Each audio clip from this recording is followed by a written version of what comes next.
It's been over a month since I've shown you guys our Frankenstein GT3 RS GT3, and there's a good reason for that, so let me get you caught up to speed. I set out to build a 911 GT car with a GT3 RS engine with a manual gearbox. That doesn't exist up until the 992 era, where they released the 911 ST, which utilizes the manual gearbox with all the other surrounding components of a GT3 RS. That's what we've been trying to build, and it turns out no one's really done this quite yet. So there's a lot of hiccups here. So the last episode you guys saw, we dropped off to Porsche to see if they could crack our ECUs to marry the GT3 RS ECU with the GT3 while introducing a brand new manual gearbox in between everything to try to get it to communicate. But of course, this doesn't exist. So it took about 30 days for us to get this thing cracked and finally acting as we were supposed to. Porsche only got us so far before we hit a wall where they said, hey, this might brick the whole entire ECU, we might need to start all over. So you need to get this thing unlocked. So we outsourced it to another place in Florida, and then they unlocked the whole entire DME, sent it back. Porsche has recoded it, and you guys, I'm gonna cut you all the time. I'm happy to say that our GT3 with a GT3 RS engine with a manual gearbox, our own 911 ST, is finally working. And I owe you guys a first startup because it never really ran beforehand.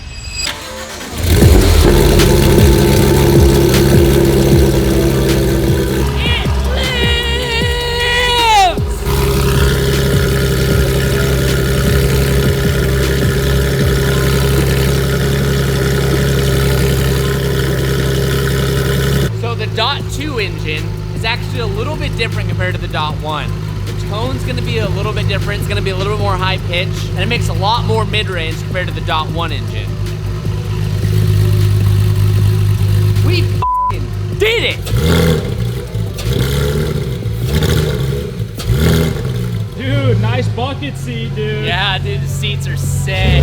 It's noticeably deeper. I mean, obviously bigger engine, 3.8 to a 4.0, but the initial startup and like tone is quite a bit deeper than the .1 RS. And like I said, obviously bigger displacement engine, but sounds sick. Give me some baby revs.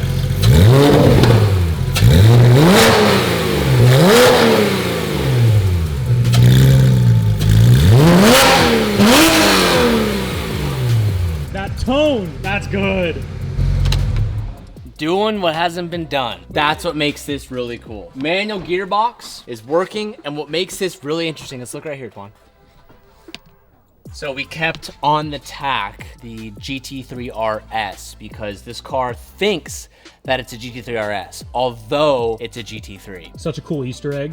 It is a little bit of an Easter egg. So this car went through a bunch of different trials and tribulations to try to get this to work. We have different ignition systems, we have different DMEs, but our exact secret, I'm gonna let that rest within everyone who helped make this thing possible. Officially, we have done it. And now, as you can see, there's still quite a bit of work to do. We need to put back the interior. We need to put back the cage. We need to put back the bumpers. We need to install the rest of the rear engine components. And we still have a few codes to clear. Now, when I key on the car, we have some baby stuff we still need to take care of. Seems like a lot, but it's not. So we just need to code the headlights, code the suspension, clear the brake pad warnings, put some fluid in it, put TPMS sensors in it, and that's it. Those are the only codes that we have left. Now, as I said earlier, this has a GT3 RS engine in it, and it's now sitting with a manual transmission gearbox and a bunch of different stuff, and it's super rewarding to see no check engine light, no faults or warnings about anything. We had to splice in a new pigtail harness for the manual transmission to go into this harness, and everything has seemed to work thus far. So, man, I'm excited about that. This is our own 911 ST, which never even existed for this. That's a newer generation thing that is a first of. We always try to do first time builds in this house, and I'm excited to add this one to the list. But we're not out of the woodworks yet because we still have to put all this stuff back. And I have my good friend Jake coming down today, and he's gonna plug into the car and help us clear the rest of the code. And then if all goes as well, stay tuned for the end of the video and we'll find out. This should be heading off to SOS to get some paint and body work done, and this thing can finally hit the road. But stay tuned, because in a little bit, I'm gonna put the front seat back in this car, and we're gonna go drive this car on the street and see how it actually feels. A while Ian, what are you doing? You know, just playing around. It's a clone, it's not the real one. And after 3 months of this sitting on the shelf, we can finally put back this piece, but it is very dusty and gross, so I'm going to clean this thing up with my favorite product ever, Citrus Power Cleaner Plus from Meguiar's, and I just got it all over my leg, and I'm okay with it because my leg is dirty. Now the hard part is gonna be remembering where everything goes, because I remember nothing. It's that time of year, ladies and gentlemen. Football is finally coming back, and coming this Thursday, I'm gonna put my ass on that couch because I'm gonna be playing Underdog Fantasy throughout the whole entire game. Join the millions of fans who played on Underdog last year when it came to the NFL season with their pick'em games. All you have to do is just pick higher or lower on some player stats, things like touchdown, receiving yards, interceptions, field goals. You use your knowledge and you either pick higher or lower, and you can win some cash. You can focus solely on NFL picks, or you can mix and match across all other sports, and you can win up to 325x your money. And the best part is Underdog is available in 30+ states, including California, Texas, Florida, and even Canada. On Thursday, we have a spicy game in here in my picks. I have Lamar Jackson throwing higher than 218 passing yards, Mahomes throwing over 268 passing yards, and Travis Kelce receiving over 60. I'm excited to see if the KC can go 3 this year. I doubt it, but I'm excited to see what happens. And for all the Swiftie fans out there, Underdog has a Travis Kelce free pick for all customers. So if you want a nearly guarantee win, there's a free pick for Kelce. And to kick off the new season, Underdog is introducing a Thursday 30, where you can boost your profits with a free booster token for 30% gain for this Thursday. So sign up and deposit now with the promo code HUNT, and you can get up to $1,000 bonus cash. And while you're doing that, do not forget to claim your free Travis Kelce pick. Thank you so much to Underdog Fantasy for sponsoring today's video and making the NFL that much more fun to watch. And let's get back to today's video.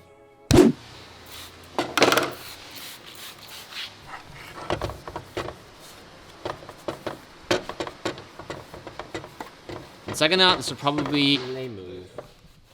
Yeah, take the bolts out. No, Yeah, take the bolts out. Yeah. You would have went like this. Clink, clink. Why isn't it going in? Clink, I was clink. going to take them off, I just didn't do it yet. Wrong.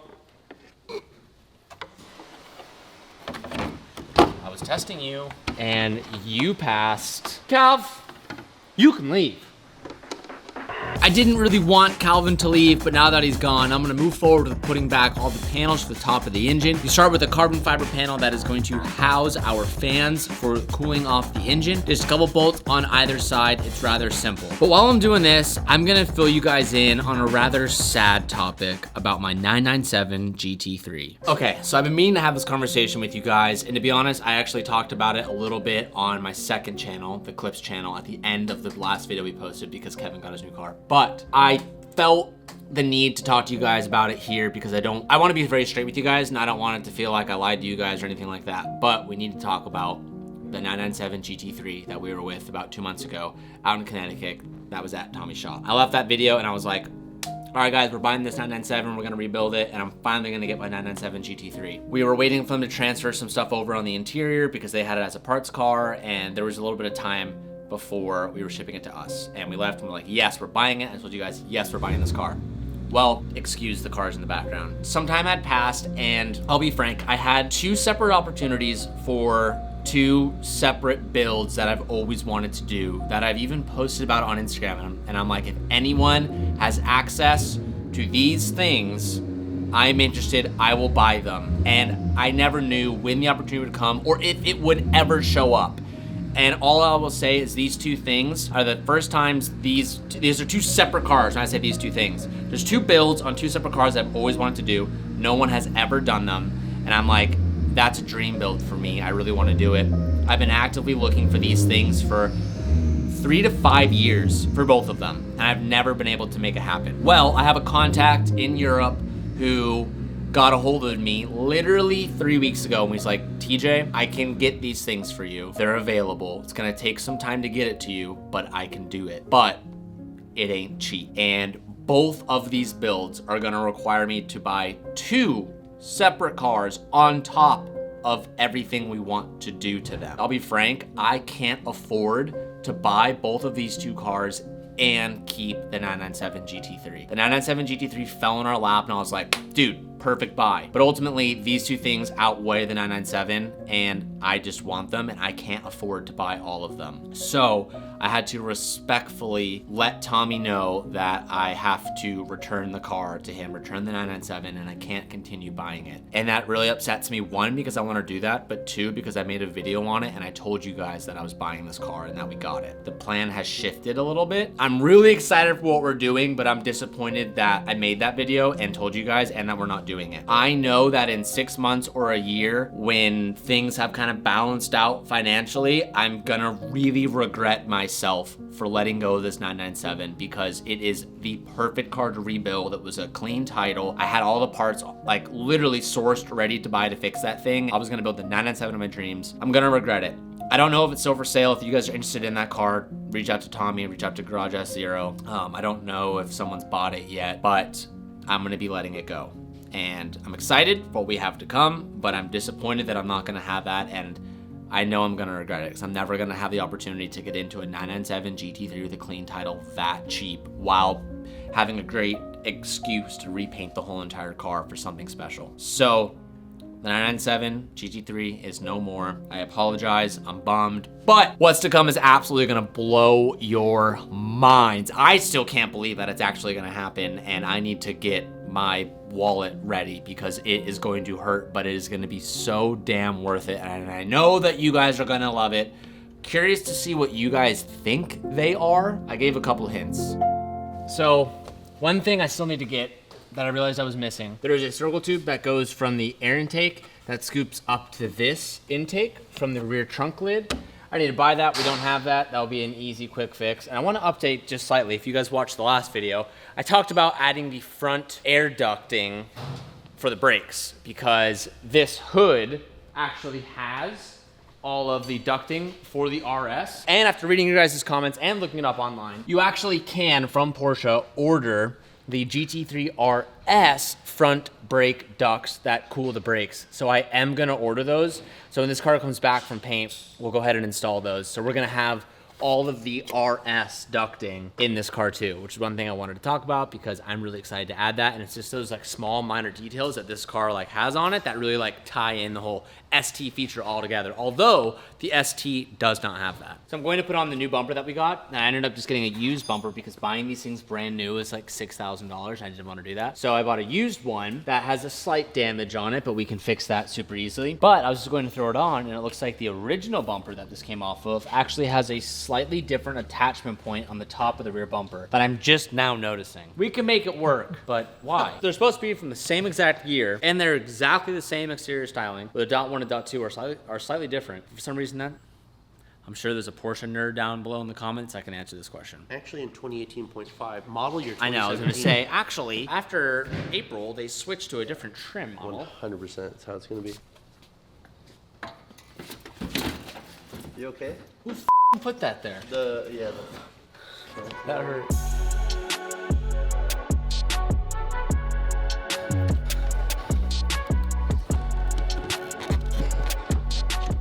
I was saying maybe the taillight goes first and the bumper overlaps it, but it has The to. taillight goes closest to the chassis.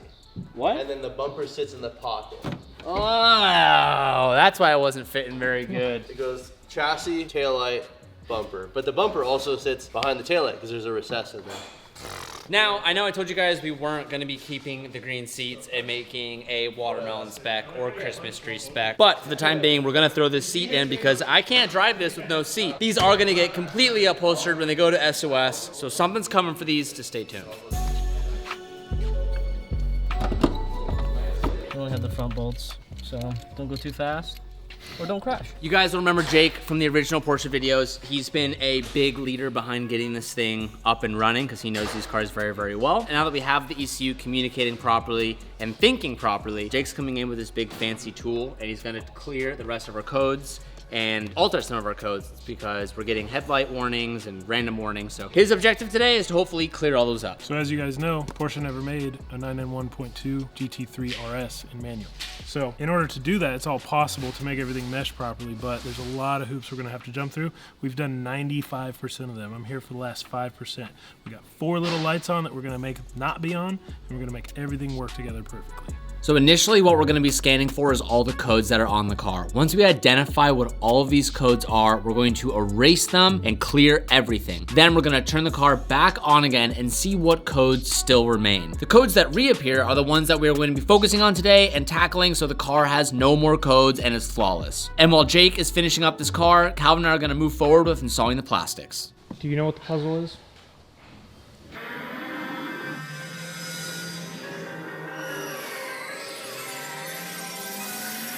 The windshield wipers have to go on, and then that goes on. So smart. Do you think TJ was the kid that tried to put like the square in the circle? He tried to put the star in the circle, and unfortunately, it fit. Story of his life. Citrus power cleaner. And with all these pieces finally on the car, it's time for us to put this thing on the street and go for a first drive. But unfortunately, we've ran into another disaster.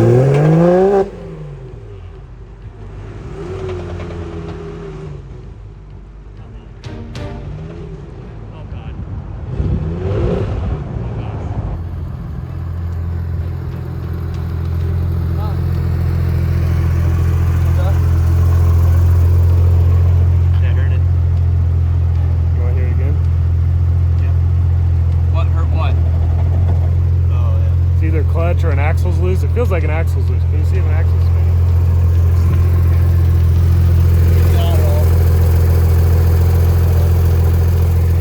Can't be a clutch, it's brand new. Well, unless something came loose, but watch. No, I heard it. I don't need to hear it. Oh, Well, I want to see, like, are the axles spinning? I can't you tell. can't see shit, you're too low to the ground. Yeah, we'll push you in. Well, Jake was just going to go up and down the street to get some oil level sensor test finished. And then right when he went from 1 to 2, it made a really weird noise. Sounds like a weird clutch engagement, or maybe one of the axles was loose. So we're going to have to put it up and check. I remember tightening the axles. That's the sketchy part. All right, well, we had a problem yesterday. And Jake. one Jake. after another. I told you guys we were gonna go for a first drive and we were going to film all of it, but we went out yesterday at the very end of the day to just get our oil level. And because the way these cars are, you have to drive it to get an oil level measurement. So Jake was gonna go up the street and back just to initialize that test. And right as he pulled out of the driveway in first gear, with barely any throttle, he drove, and you guys heard the noise. It started going, and we immediately shut it down, rolled it back. And at first, Jake thought it was the clutch, which me and Dylan looked at each other like, kill me. He was ghost white, too. It was my favorite. Jake's like, I'm gonna kill myself. He was so scared that he broke something. But what it ended up being was the passenger side axle. When we built this car, we used all of the components of the drivetrain from the wrecked green GT3 RS. Now that car was totally destroyed. And when we had inspected the axles, we knew by looking at one of them that one of them was completely destroyed. So we ordered a brand new axle and installed it on this side. And we had thought that the passenger side axle was good. On the outside, it looked good. We inspected it. And obviously, after driving it 15 miles per hour, the axle decided to do this. Wait, That was a Dylan impersonation. Axles don't really normally, they go, Yeah, they do. It went. oh, okay. Yeah. So it did that and it immediately broke. I have already ordered a new one and it will show up here tomorrow. So I owe you guys a first drive video and we are there. We're literally almost there. This car is so close. We finally got the first startup and got to hear it. But in the next 24 hours, our new axle will show up from Porsche and we can get underway and get you guys that first driving video. So I owe you that. It's coming very, very soon. A while, Ian. What are you doing?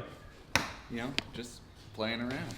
It's a clone, it's not the real one. I really want to take a moment and show you guys Selena because a lot has happened with this car in the last 3 weeks and I haven't shown it too much, but I will say there's going to be a full clips video, which is our second channel, TJ Hunt Clips, if you don't know about it, where we have an hour video of everything that meticulously was changed on this car. But in short, in our last time we were in Wisconsin, when I was singing with T-Pain, that event, this car started breaking up a lot and we noticed that the wiring harness going to the coils was failing on us. We knew that harness was tired, but we didn't know how much life we had in it. We just needed to replace the whole entire harness, which that then spiraled into doing a brand new ECU, brand new wiring harness, changes to the engine that we wanted to make, a bunch of stuff. So I'm gonna briefly show all of this because I'm just so excited. Dylan and Ian, he was here in a couple of the videos, have just been working like crazy on it, and Calvin too, everyone really. But quick little overview of what we've changed in this car. Really wanna give a big shout out and thank you to Haltech. We not only switched to the Haltech R3 ECU, which the last ECU we had was an AEM Infinity. It was very old, it was like almost 10 years old. We switched to a new ECU. That's important, one, because now we have way more provisions and safety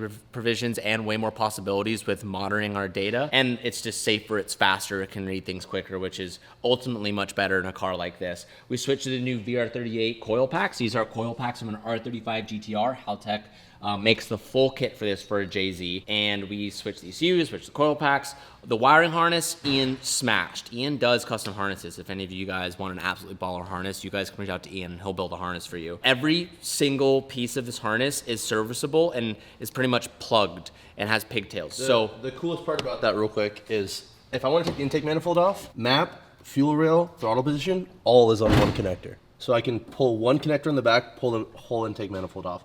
Or I can do individual. Haltech, this kit that TJ's talking about, it's the whole bracket, the packs, the wiring, everything.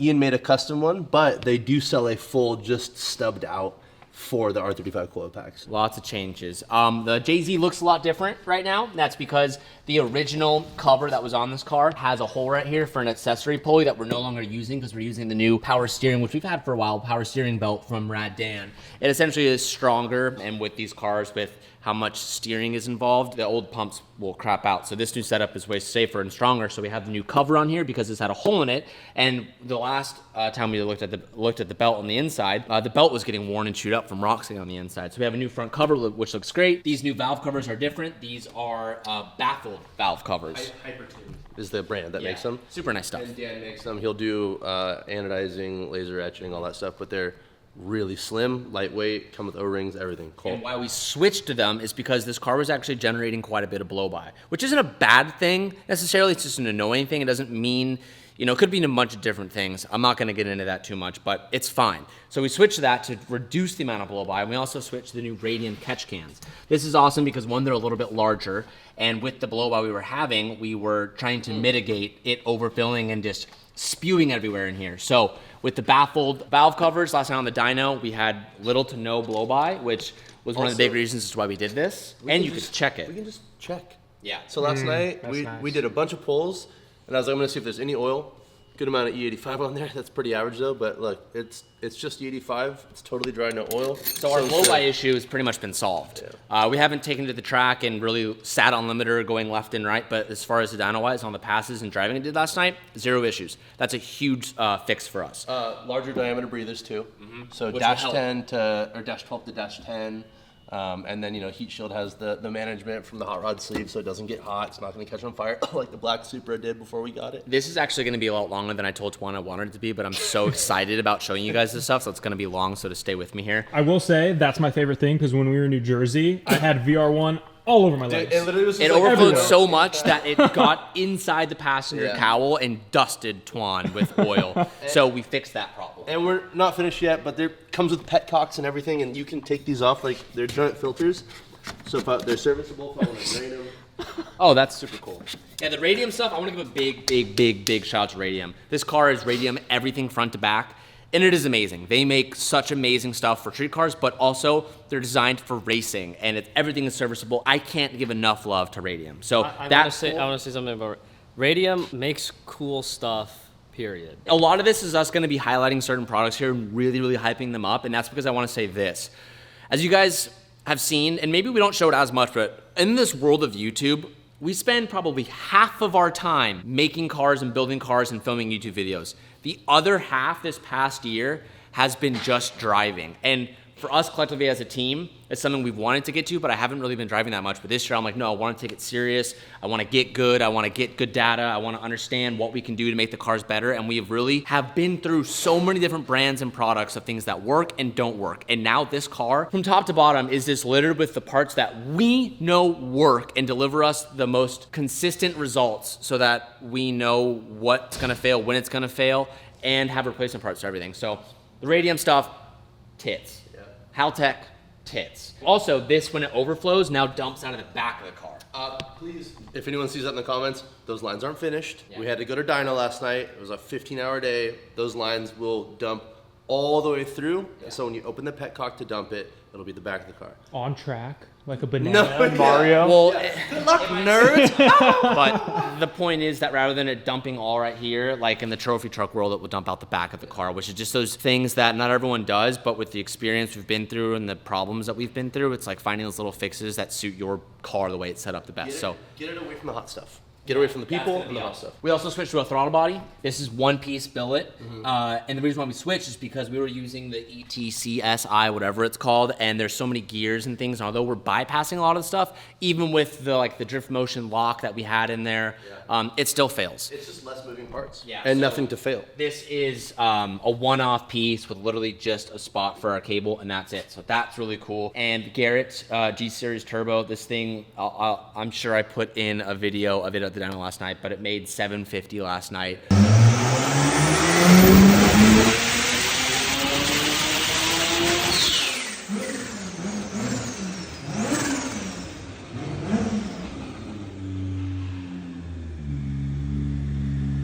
There's still more to go out of this thing, and it's so good. This turbo setup with this manifold setup is so good, so I'm really hyped on that. And all the lines we have in here, we've really gone through and have figured out which lines failed and need to be hard lines, and then the right combos for stainless and 90s for all of our fittings, and everything is heat wrapped and heat chilled product with their hot rod sleeve. That's my boy right there. I always call it the wrong thing. And everything is just, you even have their sleeves sitting on the manifold and the turbos, and they're all good. And that's a hard line, just so anyone who sees that, the bottom ones. that's a hard line. It's aluminum that goes down. So it can't burn or fail anyway. Other than that, that's pretty much what we got here. If you can peek in here, we switched to a new Eibach spring setup. So on this car, I'm gonna make it brief. We like to have a super stiff front so that when we're under load in a corner, it jacks all the weight to the rear of the car, which produces more side bite. The Z's have a really hard time with getting grip compared to a bunch of other chassis like E46s and stuff like that. So we went to a 25K spring in the front, and we have every backup all the way down to 18 from Eibach. So if we're noticing on a certain track we need to tailor it, we have everything to change it, so that's cool. We added a huge big front bar with a beefy end link, which is going to, again, give us a stiffer front, which can create a little bit of a jacking effect, which will give us more grip. We also have the WiseFab rear grip kit on the car, which replaces all the arms and puts in a new geometry setup, kind of. They have a new trailing arm that gets way more grip out of this, and on the front and the back, we have WiseFab, and I'm a WiseFab boy. I'll literally use their products till I die. I love WiseFab. It's so serviceable, everything. I have literally all my dream partners on this car, and I couldn't be more proud. So on the inside now, we have all Haltech, and we have their new UC10 display, which is awesome. Again, Ian did so many things I'm not even gonna talk about in this video because this is way longer than I want it to be, but now I'm talking and I don't wanna stop.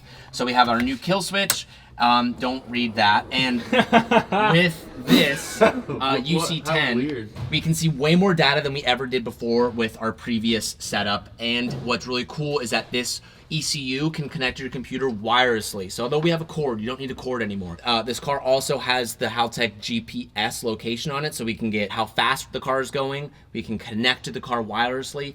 With my new PDM, I can toggle on fuel pump, water pump. We have rotary idle, which is super sick. I'm gonna simplify it. Dylan really explained it to me earlier, but it pretty much, how would you explain that? The long and short is every rotation cycle between cylinder 1.6, it cuts spark on one cylinder and dumps all E85 into that cylinder and goes the next one, next rotor out, next one, right. So anyways, you're cooling the cylinder down by not firing that fuel, and then it sounds really and choppy and rad and race car, but it cools the engine down because you're pumping raw fuel into each individual cylinder every time. It's not something I think a lot of drift cars have. Maybe they do, but I don't really ever see it. But it's a feature that Ian was able to do it in, put it in for us, and it's one of those things that was very forward thinking, and we toggled it in. So when the car's getting really, really hot, we need to shut it down while running the engine. We can do rotary idle, but even if the engine's off, we can still cue on our fans and cue on our water pumps all individually if we need to, which is very cool. This UC10 can show us all of our data inputs, which is really, really cool. If it's red, it will show that it's a problem, and if it's white, it will show that it's good. Now the car's not running, so you're not seeing accurate stuff, but this is all things that we didn't have access to before that I can see, have a better idea of what's going on.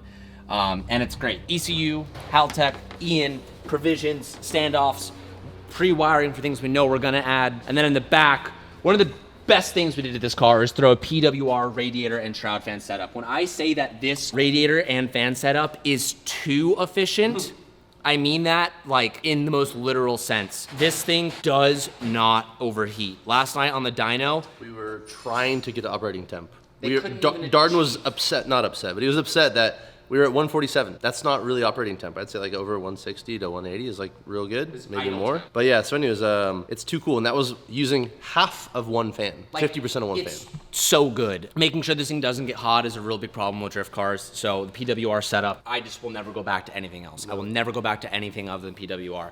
Also, not new, but we have the radium fuel cell. This is the FCSTX.